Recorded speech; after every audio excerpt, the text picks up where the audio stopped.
जी नमस्कार, कैसे हैं आप सभी? एक बार फिर से आपका अपने प्लेटफ़ॉर्म कॉम्पिटिटिव हिंदी क्लासेज में बहुत-बहुत स्वागत है। आज हम हिंदी साहित्य का इतिहास के अंतर्गत रीतिकाल से संबंधित जितने भी महत्वपूर्ण क्वेश्चंस बनते हैं, सारे क्वेश्चन एक ही क्लास के अंतर्गत करेंगे। इससे पहले कुछ समय पहले हमने आदिकाल और भक्तिकाल से संबंधित सारे महत्वपूर्ण क्वेश्चंस को वन लाइनर सीरीज़ में कंप्लीट कर लिया था।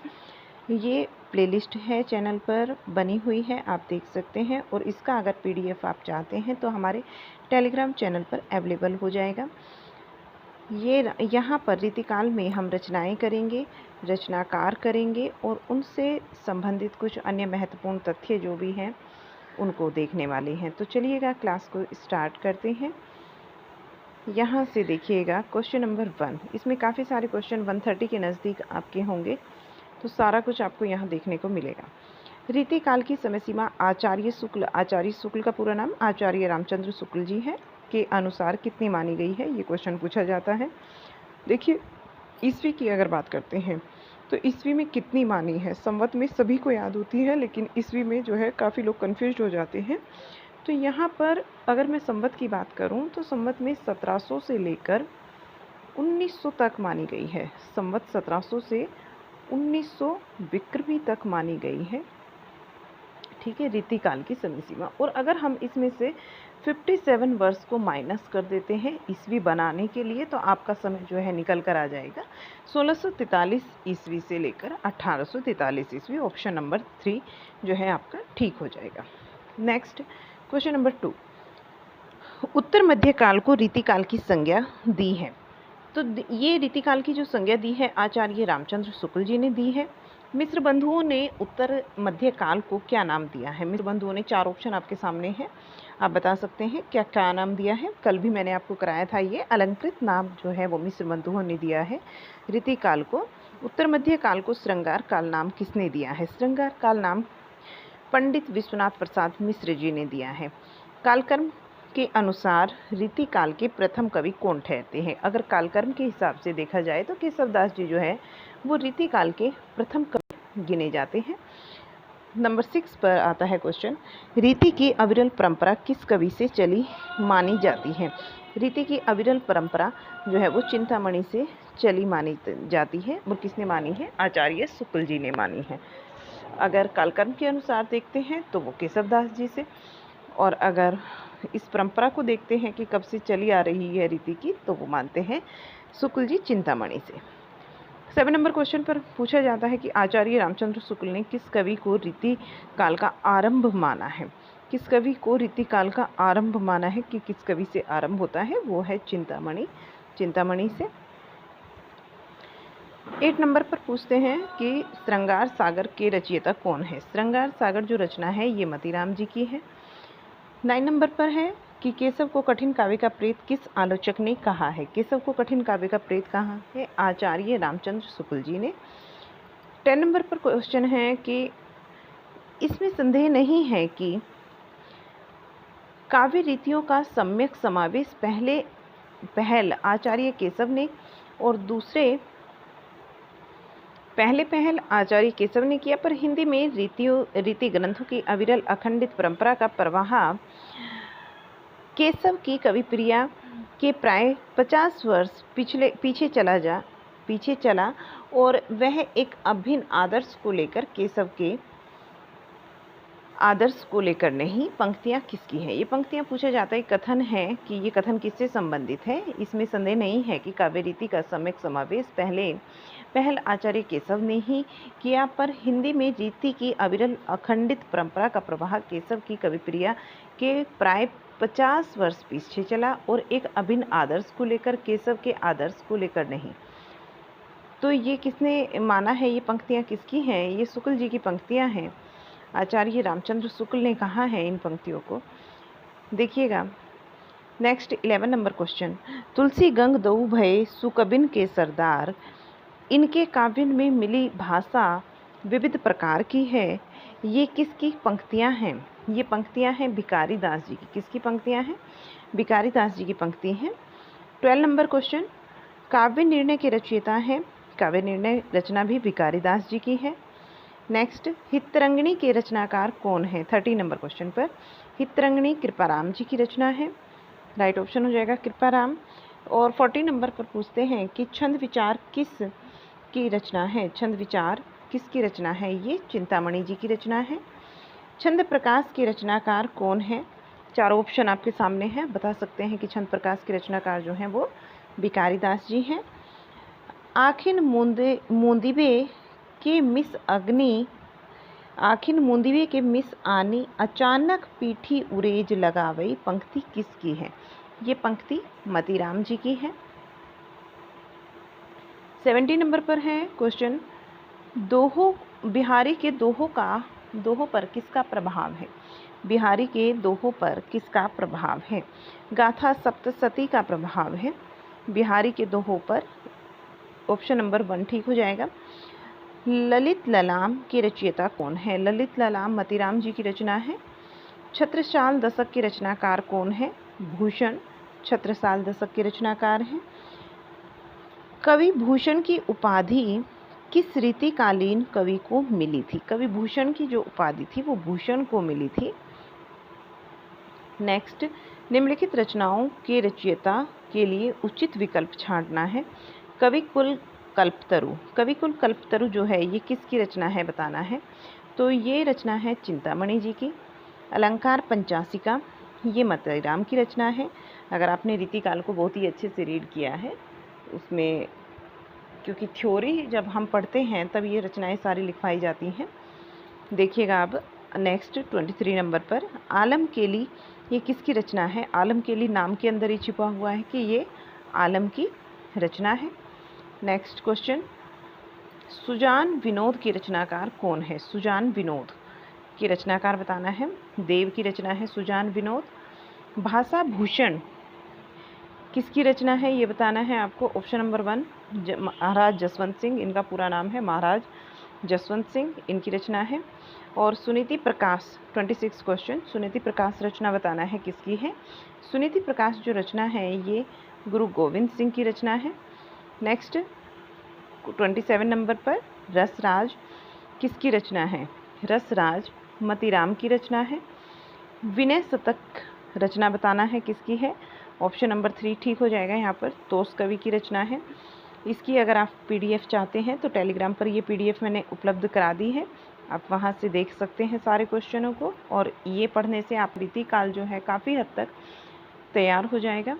और बाकी अगर आदिकाल और भक्तिकाल की भी PDF चाहते हैं तो वो भी टेलीग्राम चैनल पर अवेलेबल है। और बाकी क्लासेज अगर आप चाहते हैं तो प्लेलिस्ट बनी हुई है, वहाँ जाकर देख सकते हैं। रस रहस्य के रचनाकार पूछा है, किसकी रचना है रस रहस्य? ये कुलपति मिश्र जी की रचना है। चैनल को अगर आपने सब्सक्राइब नहीं किया तो इसको प्लीज़ सब्सक्राइब कर लीजिएगा और ज़्यादा से ज़्यादा लाइक और शेयर करने की कोशिश कीजिए वीडियो को। 30 नंबर पर देखिएगा, विष्णु विलास के रचयिता कौन है? विष्णु विलास जो है ये लाल कवि की रचना है। 31 नंबर, कविकुल कल्पद्रुम, अभी आपने पढ़ा था कविकुल कल्पद्रुम, अभी आप पढ़ रहे हो कविकुल कल्पद्रुम, ये श्रीपति की रचना है। सुजान हित प्रबंध के रचनाकार कौन है? सुजान हित प्रबंध घनानंद की रचना है। अंग दर्पण ये रसलीन की है, इसको सभी जानते हैं, अंग दर्पण जो है वो रसलीन की है। इश्क लता, इश्क लता किसकी रचना है? घनानंद जी की रचना है। काव्य निर्णय ये किसकी रचना है? भिखारी दास जी की रचना है काव्य निर्णय। अभी मैं आपके लिए 4 ऑप्शन नहीं पढ़ रही हूँ क्योंकि मुझे लगता है कि ये सारे ही क्वेश्चन आप सबको आते होंगे, काफ़ी ईजी हैं और रिवाइज कराने के लिए तो फटाफट से करते हैं। सुजान चरित्र किसकी रचना है? सुजान चरित्र जो है वो सूदन की रचना है। किसकी है? सूदन कवि की रचना है। विरह बारिश की अगर बात करें, विरह बारिश किसकी है? ये बोधा की रचना है विरह बारिश। फिर 38 नंबर पर कविकुल कंठाभरण, कविकुल कंठाभरण ये दुल्हा कवि की रचना है। जगत विनोद, जगत विनोद की रचयिता कौन है? जगत विनोद जो है ये पद्माकर की रचना है। जगत विनोद किसकी है? पद्माकर की रचना है। और व्यंगार्थ कौमुदी, व्यंगार्थ कौमुदी प्रताप सिंह की रचना है, प्रताप शाही की रचना है व्यंगार्थ कौमुदी। नेक्स्ट क्वेश्चन 41 नंबर, इश्कनामा, इश्कनामा किसकी है? बोधा की रचना है। कवित रत्नाकर के रचनाकार कौन है? कवित रत्नाकर के रचनाकार सेनापति जी हैं। सुधा निधि, ये किसकी रचना है? सुधा निधि, ये तोस की रचना है। नेक्स्ट, रसावरण, रसावरण, ये किसकी रचना है? सुखदेव मिश्र की रचना है। तो 44 नंबर का जो आंसर बनेगा राइट होगा सुखदेव मिश्र। काव्य रसायन के रचनाकार कौन है? चारों ऑप्शन आपके सामने है। काव्य रसायन जो है वो देव की रचना है। काव्य कल्पद्रुम किसकी रचना है? काव्य कल्पद्रुम जो है वो सेनापति की रचना है। छत्रसाल दशक के रचनाकार कौन है? भूषण छत्रसाल दशक के रचनाकार हैं। छत्रसाल दशक के रचनाकार कौन है? तो छत्रसाल दशक जो रचना है ये भूषण की है। और प्रबोध पचासा की रचनाकार पूछा जाता है तो प्रबोध पचासा ये पद्माकर की रचना है। 49 नंबर क्वेश्चन, नैषधीय चरित्र किसकी रचना है? नैषधीय चरित्र जो है ये गुमान कवि की रचना है, गुमान कवि की। नेक्स्ट 50 नंबर पर, द्रोण पर्व के रचनाकार कौन है? द्रोण पर्व ये कुलपति मिश्र की रचना है। यमुना लहरी की अगर बात करें तो गवाल कवि की रचना है। गंगा लहरी की बात करते हैं, गंगा लहरी पद्माकर की रचना है। नेक्स्ट क्वेश्चन 53 नंबर पर, प्रबोध चंद्रोदय नाटक किसका है? प्रबोध चंद्रोदय जो नाटक है ये महाराज जसवंत सिंह का है। प्रबोध चंद्रोदय। देव माया प्रपंच नाटक के रचनाकार कौन है? ये देव का है। देव माया प्रपंच जो है देव का है। भाव विलास किसकी रचना है? भाव विलास 55 नंबर पर यह है देव की रचना। भाव विलास किसकी है? देव की है। लक्षण श्रृंगार रचना किसकी है? मतीराम जी की है। हिम्मत बहादुर विरुदावली ये पद्माकर की रचना है। कृपाकांड के रचनाकार कौन है? कृपाकांड के रचनाकार घनानंद है। कृपाकांड के रचनाकार कौन है? ये घनानंद जी है। चंडी चरित्र के रचनाकार कौन है? गुरु गोविंद सिंह है। 60 नंबर पर पूछा जाता है रसकेली बल्ली के रचनाकार कौन है? रसकेली बल्ली के रचनाकार हैं घनानंद जी। रसकेली बल्ली जो रचना है वो घनानंद की है। विज्ञान गीता की अगर बात करें, विज्ञान गीता के रचनाकार कौन है? तो ये केशव की रचना है। कुवलयानंद संस्कृत ग्रंथ किस लेखक का है? अब क्वेश्चन पूछा जाता है 62 नंबर पर कि कुवलयानंद संस्कृत ग्रंथ किस लेखक का है? ये अप्पे दीक्षित जी का है। किसका है? अप्पे दीक्षित का है। हिंदी साहित्य का प्रथम काव्य शास्त्रीय ग्रंथ माना जाता है। हिंदी साहित्य का जो प्रथम काव्य शास्त्रीय ग्रंथ माना जाता है वो है कविप्रिया। कौन है? कविप्रिया। नेक्स्ट क्वेश्चन, क्वेश्चन नंबर 64, निम्नलिखित में से कौन रीतिबद्ध कवि नहीं है? रीतिबद्ध कवि नहीं है ये बताना है। चिंतामणि, पद्माकर और मतीराम की बात करें तो मतीराम जी जो हैं ये आते हैं मुक्त में। और इनमें जो पूछा जाता है यहाँ पर नहीं, मतीराम भी आपका रीतिबद्ध में ही होंगे। बिहारी आपका राइट आंसर हो जाएगा क्योंकि बिहारी जो है वो रीति सिद्ध कवि में आते हैं। 65 नंबर पर पूछते हैं निम्न में से कौन रीति मुक्त कवि है? तो आलम ये आपके रीति मुक्त हैं। देव और मतीराम रीतिबद्ध में आते हैं तथा बिहारी आपके रीति सिद्ध कवि हैं। तो आलम जो हुआ यहाँ पर ये रीति मुक्त कवि हैं। घनानंद किस धारा के कवि हैं? घनानंद जो है ये रीति मुक्त धारा के कवि हैं। ऑप्शन नंबर 3 ठीक हो जाएगा। 67 नंबर क्वेश्चन, करुणाभरण श्रुतिभरण का संबंध निम्न में से किससे है? करुणाभरण श्रुतिभरण ये एक रचना का नाम है। पूछते हैं कि इसका संबंध किससे है? ये एक अलंकार से है। इसका संबंध किससे है? अलंकार से है। और ऑप्शन नंबर 1 ठीक हो जाएगा। 68 नंबर पर है क्वेश्चन कि वीर सिंह देव चरित्र किस कवि की रचना है? वीर सिंह देव चरित्र ये केशव की रचना है, केशवदास जी की। नेक्स्ट क्वेश्चन, क्वेश्चन नंबर है 69, निम्न में से किस कवि को अलंकारवादी आचार्य कहा जाता है? अलंकारवादी आचार्य माना जाता है केशवदास जी को। निम्नलिखित प्रसिद्ध पंक्तियों के रचयिता बताना है। अब कुछ पंक्तियाँ पूछी जाएंगी तो उनके रचयिता, और ये पंक्ति आपको ना जो अभी मैंने पीछे पेपर कराए हैं, जैसे 2002 का पेपर हुआ पीजीटी का, फिर 3 का कराया है, 4 का भी कराया, 5, 9 और 10, ये 6 पेपर हम कंप्लीट कर चुके हैं। और कल जो क्लास आएगी नेक्स्ट पेपर हमारा 2013 का होगा, उस पर आएगी। उसके बाद फिर एक आपका क्लास होगा भारतेंदु युग को लेकर, ठीक है। तो आधुनिक युग को लेकर, उसमें फिर आधुनिक युग से संबंधित क्वेश्चन बनेंगे, ऐसे ही क्वेश्चन होंगे। और यहाँ देखोगे अब आप पंक्तियों में कि कितनी सारी पंक्तियाँ आपको वहाँ क्वेश्चन पेपर में देखने को मिली हैं। देखिएगा, यद्यपि सुजाति सुलक्षणी सुवर्ण सरस सुव्रत भूषण बिनु न बृजिहि कविता बनिता मिथ। ये पंक्ति पूछा जाता है किस कवि की पंक्ति है? ये पंक्ति है केशव दास जी की। नेक्स्ट, वेद में बखानी तीन लोकन की ठुकरानी। वेद में बखानी तीन लोकन की ठुकरानी, ये पंक्ति किसकी है? तो ये पंक्ति है सेनापति जी की। किसकी है? सेनापति की है। 72 नंबर पर क्वेश्चन है। 72, रीझी है सुकवि तो कविताई, रीझी है सुकवि तो कविताई, न तो राधिका कान्हई सुमिरन को बहानो है। ये पंक्ति किसकी है? चार ऑप्शन सामने हैं और ये पंक्ति किसकी है? भिखारी दास जी की है। यहाँ कुछ निशान लगे हुए हैं क्वेश्चनों पर, तो ये जो मैं पढ़ती हूँ तब के हैं, इन पर आप माइंड मत कीजिएगा, ठीक है। आगे देखिए क्वेश्चन 73 नंबर, लोग है लागे कवित बनावत मोहे तो मोरे कवित बनावत। कितनी बार ये पंक्ति आपसे क्वेश्चन पेपर में पूछी जाती है, बहुत ही ज़्यादा इंपॉर्टेंट है। और ये घनानंद की पंक्ति है। ये घनानंद जी कहते हैं कि लोग तो लागे कवित बनावत मोहे तो मोरे कवित बनावत, ठीक है। लोग नह कवित कीबो खेल करी जन्यो है। ये पंक्ति पूछा जाता है किसकी है? लोग नह कवित कीबो खेल करी जन्यो है, ये ठाकुर की पंक्ति है। किसकी है? ठाकुर की ये पंक्ति है। नेक्स्ट है 75 नंबर पर क्वेश्चन कि 75 का देखिएगा, फागु की भीड़ अभिरन में गही, फागु की भीड़ अभिरन में गही गोविंद ले गई भीतर गोरी। ये किसकी है? ये पद्माकर जी की पंक्तियां हैं। क्यों इन आखिन सो हिंसक है, क्यों इन आखिन सो हिंसक है, मोहन को तन पानिप पीजई, मोहन को तन पानिप पीजई। ये पंक्ति बताना है किसकी है? तो ये है मतीराम जी की पंक्तियाँ। 77 नंबर क्वेश्चन, बतरस लालच लाल की मुरलीधरी लुकाए, बतरस लालच लाल की मुरलीधरी लुकाए, सोह करे भोने हंसे दैन करे कहे नटी जाए। ये पंक्ति बताना है किसकी है? तो ये पंक्ति है बिहारी जी की और बहुत बार आपसे क्वेश्चन पेपर में पूछी गई हैं। डार द्रुम पालना बहोनो नव पल्लव की।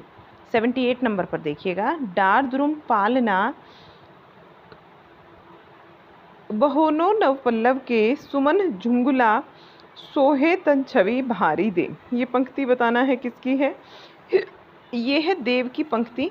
नेक्स्ट क्वेश्चन 79 नंबर, तेरे नैनन मेरे मन के खिलौने, तेरे नैनन मेरे मन के खिलौने। क्वेश्चन के चारों ऑप्शन आपके सामने है, बताना है कि किसकी है पंक्तियाँ। ये पंक्ति सेनापति जी की है। 80 नंबर पर क्वेश्चन आता है, कुंदन को रंग फीको लागे झलके अति अंगिनी चारू गोरई। कुंदन के रंग फीको लागे झलके अति अंगिनी चारू गोरई। ये पंक्ति किसकी है? ये पंक्ति है मतीराम जी की। राइट आंसर हो जाएगा मतीराम। नेक्स्ट क्वेश्चन देखिएगा, यहाँ पर ये भी आपसे बहुत बार पूछा गया है। 81 नंबर पर जो क्वेश्चन आता है, बहुत बार ये एग्जाम में आया है कि अमिय हलाहल मद भरे सेत श्याम रतनार जियत मरत झुकी झुकी परत जे ही चितवत एक बार। और चार ऑप्शन आपके सामने हैं, आपको बताना है कि इनमें से राइट ऑप्शन कौन सा होगा, देव, रसलीन, मतीराम या फिर सेनापति। यहाँ पर जो आपका राइट ऑप्शन हो जाएगा वो हो जाएगा रसलीन। ये पंक्ति किसकी है? ये है रसलीन की पंक्ति। अब देखिएगा 82 नंबर पर, रावरे रूप की रीति अनूप, रावरे रूप की रीति अनूप न्यो न्यो लागत जो जो निहारिए। जो रावरे रूप है उसकी रीति जो है वो अनूप है, न्यो न्यो लागत है जो जो निहारिए, जो जो निहारते हो वैसे वैसे वो नया लगता जाता है। तो इसका जो राइट आंसर हो जाएगा, चारों ऑप्शन आपके सामने, मतीराम, चिंतामणि, घनानंद और देव। यहाँ जो सही आंसर होगा आपका वो हो जाएगा मतीराम। क्या होगा? मतीराम। 83 नंबर क्वेश्चन, अभिधा उत्तम काव्य मध्य लक्षणा लीन अधम व्यंजना रस विरस उल्टी कहत नवीन। किसकी पंक्तियां हैं? ब्रजनाथ की, आलम की, पद्माकर की या फिर देव की। ये पंक्ति किसकी है? ये है देव की पंक्ति। राइट ऑप्शन हो जाएगा आपका देव, option number 4। Question number 84।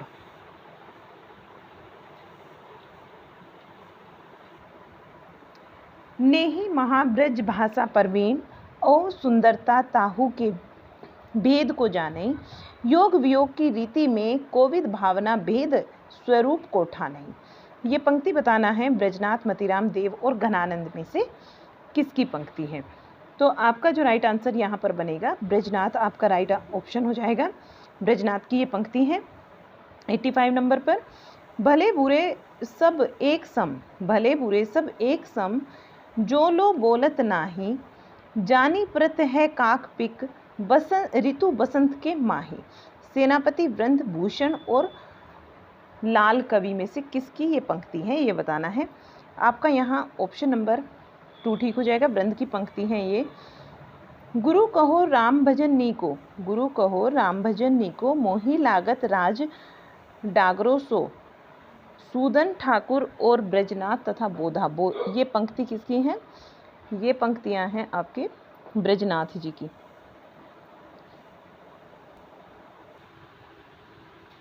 एटी-7 number question. रीतिकाल के किस कवि ने भक्ति, श्रृंगार और वीर तीनों में बराबर अधिकार से लिखा। तो कौन से कवि हैं जिन्होंने तीनों में बराबर अधिकार से लिखा है, वे हैं सूदन, भूषण या फिर लाल कवि या पद्माकर। तो इनमें से पद्माकर जी जो हैं, इन्होंने तीनों ही क्षेत्र में, भक्ति के क्षेत्र में, श्रृंगार के क्षेत्र में और वीरता के क्षेत्र में बराबर मात्रा में बराबर अधिकार से लिखा है। 88 नंबर क्वेश्चन। ऋतु वर्णन के लिए रीतिकाल के कौन से कवि प्रसिद्ध हैं। 4 ऑप्शन आपके सामने हैं, सेनापति, पद्माकर, घनानंद और केशव। लेकिन जो ऋतु वर्णन किया है वो किया है सेनापति ने। रीतिकालीन राम काव्य के कवि माने जाते हैं। रीतिकालीन राम काव्य के जो कवि हैं, यहाँ 4 ऑप्शन है, चिंतामणि, सेनापति, बिहारी और देव। इनमें से कौन सा ऑप्शन आपका ठीक होगा, तो ऑप्शन नंबर 2 से ही होगा, क्योंकि सेनापति जो है वो रीतिकालीन राम काव्य के कवि माने जाते हैं। 90 नंबर। बिहारी की कविता को शक्कर की रोटी किस आलोचक ने कहा है। बिहारी की कविता को शक्कर की रोटी रामचंद्र शुक्ल, नंदुलारे वाजपेयी, पदम सिंह शर्मा या फिर रामनरेश त्रिपाठी किसने कहा है, ये कहा है पदम सिंह शर्मा ने। ऑप्शन नंबर 3 सही हो जाएगा।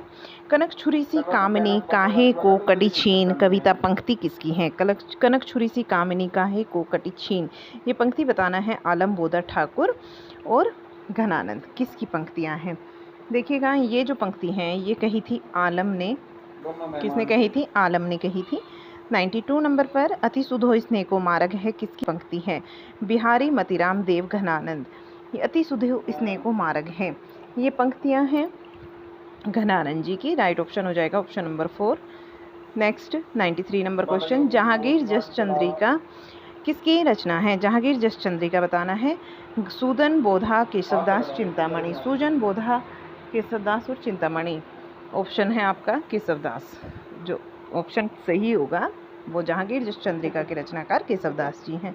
94 पर आता है काव्य की रीति सीख्यो सुकविन कवहिन सो किसकी रचना है। कुलपति मिश्र, भिखारीदास, केशवदास और घनानंद। ये बताना है आपको इनमें से 4 ऑप्शन में से कौन सा ठीक होगा, बताइएगा। यहाँ भिखारीदास जी जो है राइट ऑप्शन हो जाएगा आपका। संस्कृत के में काव्यशास्त्र के 5 प्रसिद्ध संप्रदायों में से निम्न में से कौन सा नहीं है। छंद, रीति, वक्रोक्ति, अलंकार। बताना है कि इनमें से जो 5 संप्रदाय हैं संस्कृत के काव्यशास्त्र के, संस्कृत में काव्यशास्त्र के, तो उनमें से कौन सा नहीं है। उनमें से नहीं होगा आपका छंद। राइट ऑप्शन जो होगा आपका छंद हो जाएगा। 96 नंबर। निम्न में से कौन सा देहवादी संप्रदाय नहीं है। देहवादी संप्रदाय रीति, वक्रोक्ति और अलंकार, रस। इनमें से बताना है कौन सा देहवादी संप्रदाय नहीं है। देहवादी संप्रदाय नहीं होगा आपका रस। राइट आंसर हो जाएगा। 97 नंबर क्वेश्चन। निम्न में से आत्मवादी संप्रदाय के अंतर्गत आता है रीति, ध्वनि, वक्रोक्ति, अलंकार और, तो इनमें से कौन सा आपका सही हो जाएगा। इनमें से होगा ऑप्शन नंबर 2 सही। चंद्रलोक के रचनाकार हैं। चंद्रलोक के रचनाकार बताना है कौन है। केशव जयदेव, अप्पे दीक्षित और भानुदेव मिश्र। यहाँ चारों ऑप्शन आपके सामने हैं और इनमें से कौन सा सही होगा आपको ये बताना है। जयदेव जो है ये चंद्रलोक के रचनाकार हैं। ऑप्शन नंबर 2 सही हो जाएगा। आर्य सप्तशती किसकी रचना है? चारों ऑप्शन है गोवर्धन आचार्य, अमरूक की, भानुदत्त की या फिर अप्पे दीक्षित की। जो आर्य सप्तशती है ये बताना है किसकी रचना है। आर्य सप्तशती जो रचना है ये गोवर्धन आचार्य की रचना है। आर्य सप्तशती गोवर्धन आचार्य की रचना है। 100 नंबर पर है रीतिकाल के अधिकांश कवियों की भाषा कौन सी है? अवधी, ब्रज, बुंदेली या फिर राजभाषा। रीतिकाल के जो कवि हैं इनकी अधिकांश भाषा ब्रज भाषा है, अधिकांश कवियों की भाषा। 101 नंबर क्वेश्चन, रीतिकाल की भूमिका नामक पुस्तक लिखने वाले विद्वान कौन है? रीतिकाल की भूमिका के नाम से किस विद्वान ने पुस्तक लिखी है? डॉक्टर नगेंद्र ने लिखी है या फिर डॉक्टर महेंद्र कुमार ने, पूर्णचंद टंडन ने, आचार्य विश्वनाथ ने, किसने लिखी है? 101 नंबर क्वेश्चन, रीति काव्य की भूमिका नामक पुस्तक लिखने वाले विद्वान हैं डॉक्टर नगेंद्र, डॉक्टर महेंद्र कुमार और पूर्णचंद टंडन तथा विश्वनाथ। तो इनमें से बताना है किसने लिखी है रीति काव्य की भूमिका। यहाँ पर जो आपका राइट ऑप्शन हो जाएगा डॉक्टर नगेंद्र हो जाएगा। 102 नंबर क्वेश्चन, बिहारी सतसई की भूमिका के रचनाकार कौन है? बिहारी लाल है, पदम सिंह शर्मा है, देव है या लाला भगवान दीन है? तो इसमें जो ऑप्शन हमारा सही होगा वो ऑप्शन नंबर 2 ठीक हो जाएगा। पदम सिंह शर्मा यहाँ पर हमारा राइट आंसर होगा। नेक्स्ट है 103, ब्रज भाषा के रचयिता हैं। ब्रज भाषा व्याकरण, ठीक है, ब्रज भाषा में जो व्याकरण है उसके रचयिता कौन है ये बताना है। तो 103 नंबर पर आपका क्वेश्चन है। और मिर्जा खां, चिंतामणि, केशव दास तथा मतीराम, इनमें से बताना है कौन सा ऑप्शन ठीक होगा। मिर्जा खां आपका राइट ऑप्शन होगा। काव्य विवेक किसकी रचना है? अभी मतलब आपको क्वेश्चन नंबर 104 में सुमेलित कीजिए, रचना और रचनाकार दिए गए हैं, तो यहाँ पर बताना है काव्य विवेक किसका है, रसराज किसका है, सुधा निधि और रस रहस्य किसका है। ठीक है, तो ये फिर आपको मैचिंग करनी है इसकी राइट ऑप्शन में। तो आपका यहाँ पर जो राइट आंसर हो जाएगा वो होगा आपका, देखिए जो रसराज है ये मतीराम की रचना है। रसराज किसकी रचना है? मतीराम जी की रचना है। और रस रहस्य किसकी है? कुलपति मिश्र की है। अब आप यहाँ पर देख सकते हैं कि ऑप्शन में कौन सा आपका ठीक होगा। काव्य विवेक, रसराज, मतीराम। सेकंड नंबर पर आपका मतीराम है ना? हाँ, रसराज मतीराम की रचना है, देखिए। और रस रहस्य जो है ये कुलपति मिश्र की है। तो इस तरीके से आपका जो ऑप्शन है ऑप्शन नंबर 4 ठीक हो जाएगा। काव्य विवेक ये चिंतामणि की रचना हो जाएगी आपकी इस तरीके से, ठीक है। और ये हो जाएगा आपका तोस कवि की रचना, सुधा निधि जो है वो तोस की रचना हो जाएगी। तो ऑप्शन नंबर 4 यहाँ पर ठीक हो जाएगा। अब 105 नंबर क्वेश्चन को देखिएगा। 105 नंबर का जो क्वेश्चन है यहाँ की सुमेलित कीजिए। कवि कुल कल्पतरु और कवि कल्पद्रुम तथा कवि कंठाभरण तथा काव्य कल्पद्रुम किसकी रचना है ये बताना है। ठीक है, ये बताना है। कविकुल कल्पतरु ये आपका जो है चिंतामणि की रचना है। कविकुल कल्पतरु किसकी है? चिंतामणि की रचना है। तो इसको आप चिंतामणि से मैचिंग करेंगे। काव्य कल्पद्रुम ये श्रीपति जी की रचना है। काव्य कल्पद्रुम। कविकुल कंठाभरण ये दूल्हा कवि की रचना है। कविकुल कंठाभरण किसकी है? दूल्हा कवि की। और काव्य कल्पद्रुम ये है सेनापति की रचना। नेक्स्ट क्वेश्चन नंबर 106, असंगत कथन को बताइए। असंगत कथन बताना है यहाँ पर। और रीतिकाल के जो नाम दिए गए हैं, किस इतिहासकार ने कौन सा नाम दिया है वो आपको बताना है। तो देखिएगा यहाँ पर उत्तर मध्य काल को अलंकृत काल कहा है मिस्र बंधुओं ने। ये पहला जो ऑप्शन है इसमें ये सही है, क्योंकि उत्तर मध्य काल को अलंकृत काल कहा है मिस्र बंधुओं ने, ये बिल्कुल सही है। और इसमें जो आप है यहाँ पर राइट का निशान लगाएंगे। उत्तर मध्य काल को रीतिकाल कहा है रामचंद्र शुक्ल ने, ये भी ठीक है। उत्तर मध्य काल को श्रृंगार काल का नाम दिया है विश्वनाथ प्रसाद मिश्र ने, आपका ये भी ठीक हो जाता है। लेकिन उत्तर मध्य काल को कलाकाल कहा है रमाशंकर शुक्ल रसाल ने, ना कि श्याम सुंदर दास जी ने। तो ये ऑप्शन नंबर 4 है आपका, ये असंगत हो जाएगा। अब आपको संगत चरण छांटना है, इसमें से संगत चरण बताना है कौन सा होगा। तो यहाँ पर देखिएगा रचनाएं दी गई हैं और उनके लेखक दिए गए हैं। सुनीति प्रकाश बुद्धि सागर और भाषा भूषण जसवंत सिंह की रचना है, ये आपका असंगत है, ये नहीं होगा। आपका वर वधु विनोद, रस कलश और रस पीयूष निधि कालिदास त्रिवेदी की है, ये भी गलत हो जाएगा। इश्क लता, विरह बारिश और गंगा लहरी बोधा की है, ये भी गलत हो जाएगा। लक्षण श्रृंगार साहित्य सार और ललित लला मतीराम जी की रचनाएं हैं, ये ऑप्शन आपका ठीक होगा, ऑप्शन नंबर 4। कवियों का सही कालानुक्रम विकास बताइए। तो चारों ऑप्शन में जो केशव हैं ये सबसे पहले आएंगे, केशव, फिर बिहारी, फिर देव और फिर पद्माकर। ऑप्शन नंबर 1 सही होगा। 109 क्वेश्चन, कवियों का सही कालानुक्रम विकास बताइए। कवियों का सही कालानुक्रम विकास बताना है तो यहाँ पर जो है कृपाराम जी सबसे पहले आएंगे, फिर आएंगे केशवदास, कृपाराम, और कृपाराम के बाद आएंगे केशवदास, फिर आएंगे सेनापति, बिहारी और भूषण। ऑप्शन नंबर 2 सही हो जाएगा। 110 क्वेश्चन नंबर 110, कवियों का सही कालानुक्रम बताइए। रहीम, चिंतामणि, देव, पद्माकर और प्रताप शाही में सबसे पहले कौन आता है? सबसे पहले आते हैं रहीमदास जी, सबसे पहले रहीमदास जी आएंगे, फिर चिंतामणि, फिर देव, फिर पद्माकर और फिर प्रताप शाही। उत्तर विकल्पों में से सही विकल्प को चुनिए। चिंतामणि ने काव्य के सब अंगों पर ग्रंथ लिखे हैं। चिंतामणि ने काव्य के सभी अंगों पर ग्रंथ लिखे हैं, यह सही है बिल्कुल। इनकी ब्रज भाषा विशुद्ध दिखाई पड़ती है, ये भी ठीक है। आखिर मोंदिबे को मसी आनी, अचानक पिठी उरोज लगावई मतीराम की, और कवि कुल कंठा भरण, नायिका भेद प्रसंग, ये आपके दोनों गलत हैं। तो यहाँ पर जो ऑप्शन होगा ये केवल 1 और 2 सही हो जाएगा। 12 नंबर 112, निम्नलिखित में से असत्य कथन को चुनिए। बिहारी, मतीराम और भूपति ने सतसई की रचना की, सही है।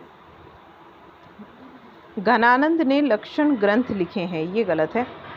घनानंद जी ने लक्षण ग्रंथ नहीं लिखे हैं।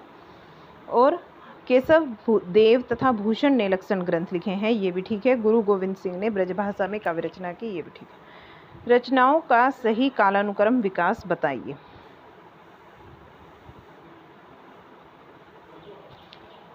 रचनाओं का सही कालानुक्रम विकास बताइए। रस तरंगिणी, रसिक प्रिया, कवित रचनाकर और काव्य निर्णय, यही आपका सही हो जाएगा ऑप्शन।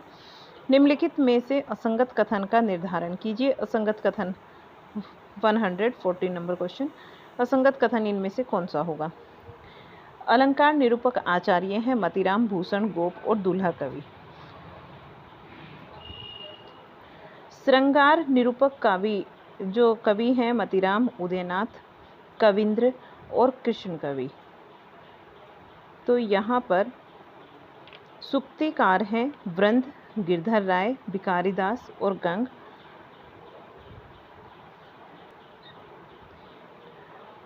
तथा रीति सिद्ध कवि हैं बिहारी, पुहकर, चंद्रदास और सेवाराम। ये आपका रीति सिद्ध कवि हैं बिहारी, ठीक है, और पुहकर, चंद्रदास तथा सेवाराम, ठीक है। ये ऑप्शन आपका 4 सही है। तथा क्योंकि बिहारी जो है ये रीति सिद्ध हैं, पुहकर, चंद्रदास और सेवाराम, तो ये हो जाएगा यहाँ पर असंगत कथन। सूक्तिकार में वृंद, गिरधर, वृंद आते हैं, वृंद सतसई इन्होंने लिखा है, सतसईकार हैं।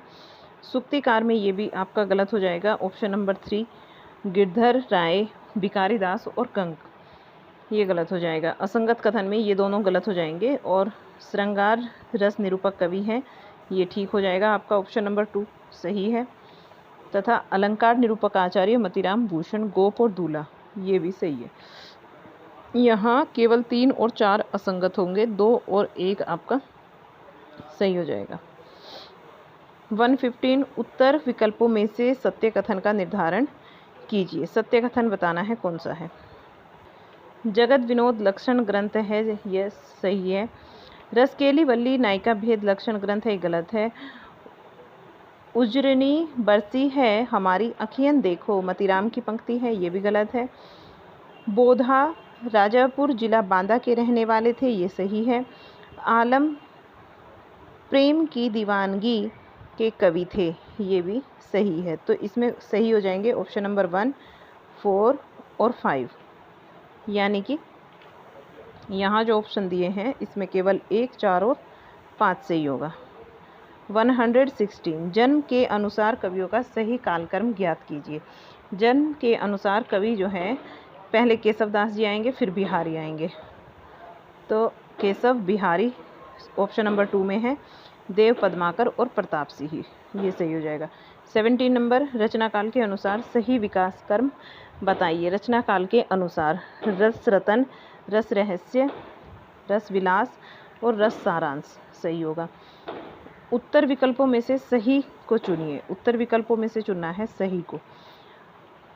कवित रत्नाकर में भक्ति भाव के छंद हैं। कवित रत्नाकर में भक्ति भाव के छंद हैं, ये सही है। कवित रत्नाकर के अंतर्गत भक्ति भाव के छंद हैं। बिहारी ने काव्यांग निरूपण किया है, ये गलत हो जाएगा। बिहारी जयपुर के मिर्जा राजा जयसिंह के दरबारी कवि थे, ये भी ठीक है। लोगन कवित कीबो खेल करी ज्यों है ठाकुर की पंक्तियां हैं, ये भी ठीक है। तो ऑप्शन आपका यहाँ ठीक हो जाएगा ऑप्शन नंबर 4, केवल 1, 3 और 4 सही होगा। 119 नंबर क्वेश्चन, निम्नलिखित में से असंगत कथन चुनिए। इनमें असंगत कथन कौन सा होगा? तो यहाँ देखिएगा, रस प्रबोध की रचयिता रसलीन है, ये ठीक है। कृष्णजू का नक्सिक ग्वाल कवि की रचना है, ये भी ठीक है। राम रसायन के रचयिता देव हैं, ये गलत हो जाता है। और इस्कलता के रचयिता बोधा हैं, ये भी गलत है। तो 3 और 4 आपका ऑप्शन नंबर 4 सही हो जाएगा। रीतिकाल की मुख्य प्रवृत्ति रही है। रीतिकाल की जो मुख्य प्रवृत्ति रही है वो है रीतिबद्धता, सही है। रीति मुक्त काव्य की रचनाएं, ये भी ठीक है। और ब्रज भाषा का कलिष्ठ प्रयोग, ये भी ठीक है। अवधी भाषा का प्रयोग ये नहीं है। तो यहाँ जो ऑप्शन होगा ऑप्शन नंबर 2 सही हो जाएगा। सुमेलित कीजिए, सुमेलित करना है रचनाओं को। सुजान चरित्र किसकी रचना है ये बताना है। पद्माभरण, कोकसार और कंठाभूषण किसकी रचना है? सुजान चरित्र जो है ये सूदन की रचना है। पद्माभरण पद्माकर की रचना है। कोकसार घनानंद की रचना है तथा कंठाभरण भूपति की रचना है। ऑप्शन नंबर 4 सही होगा। निम्नलिखित में से असंगत कथन का निर्धारण करो। असंगत कथन का निर्धारण करना है, जो गलत है। बिहारी सतसई श्रृंगार प्रधान है, श्रृंगार प्रधान कथन है बिहारी सतसई, ये सही। असंगत छांटना है ना, ये सही है। और बिहारी सतसई की विशेषता कल्पना की समाहार शक्ति है, ये भी ठीक है। बिहारी सतसई में कुल दोहों की संख्या 726 है, ये भी ठीक है। बिहारी सतसई की रचना राजा जयसिंह के निर्देश पर हुई थी। बिहारी सतसई की जो रचना है ये राजा जयसिंह के निर्देश पर हुई थी, ये गलत है। तो ऑप्शन जो है 4 यहाँ पर राइट ऑप्शन बनेगा, क्योंकि असंगत कथन छांटना है। 123 क्वेश्चन, निम्नलिखित में से संगत कथन का चयन कीजिए। संगत बताना है। केशव का जन्म 1612 ईस्वी में और मृत्यु 1674 ईस्वी में हुई थी, ये ही ठीक हो जाएगा। Option number 1। 124 नंबर क्वेश्चन, रसिक प्रिया और कवि प्रिया, रामचंद्रिका, जहांगीर जसचंद्रिका तथा विज्ञान गीता, ये बताना है कि ये रचनाएं किस किस समय में रचना काल में रची गई हैं। रसिक प्रिया 1648, ये बिल्कुल सही है। कवि प्रिया का जो समय है 1658, ये भी सही है। और इसके बाद आता है रामचंद्रिका की रचना भी 1658 में हुई है। जहांगीर जसचंद्रिका 1659 में ही हुई है। विज्ञान गीता की बात करें तो 1667 में इसकी रचना हुई है। तो यहाँ आपके जो ऑप्शन बनेंगे ऑप्शन नंबर 1 सही हो जाएगा। असंगत कथन का चयन कीजिए। असंगत कथन यहाँ पर देखना है कौन सा होगा। केशव रागात्मक तारतल्यता एवं सहज सौंदर्य बोध के कवि थे। केशवदास जी रागात्मक और तारतल्य एवं सहज सौंदर्य बोध के कवि थे, ये आपका सही है। ये वाला ऑप्शन आपका सही है। केशव का लक्ष्य ब्रजभाषा में अपने संस्कृत ज्ञान का उद्घाटन और प्राचीन काव्य की परिपाटी का अनुसरण तथा कवि शिक्षा का राज परितोष था, ये गलत है।